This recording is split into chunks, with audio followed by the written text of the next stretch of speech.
తెలంగాణ సర్కార్ ముఖ్యంగా చూసుకున్నట్లయితే ఆసరా పెన్షన్‌లకు చేయూత అనే పథకం అయితే పేరైతే పెట్టిందనమాట.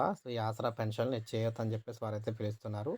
ఇందులో భాగంగా తెలంగాణ సర్కారు రాష్ట్రంలో ప్రస్తుతం మొత్తంగా 43.68 లక్షల మందికి వివిధ రకాల పెన్షన్‌లయితే అందిస్తూ ఉన్నారనమాట. అందులో ప్రస్తుతం ప్రతి నెల కూడా దివ్యాంగులకేమో రూ. 4,000, ఇతరులకేమో లబ్ధిదారులకేమో రూ. 2,000 చొప్పునైతే ఇస్తుందనమాట.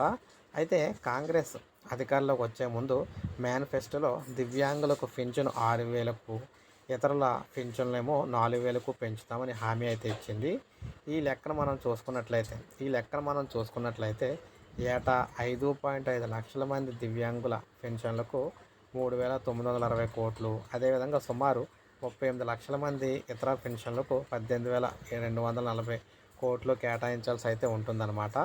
అయితే మొత్తంగా చూసుకున్నట్లయితే వీరికి దివ్యాంగులకు 6,000, సాధారణ వారికి రూ. 4,000 పెన్షన్ అది ఎప్పటి నుంచి ఇస్తారు ఏంటనేది అయితే ఇంకా రేవంత్ సర్కార్ అయితే తెలియజేయలేదు. మ్యాక్సిమం ఉగాది నుంచి ఇచ్చే అవకాశాలు అయితే ఉన్నాయని చెప్పేసి చెప్తున్నారన్నమాట.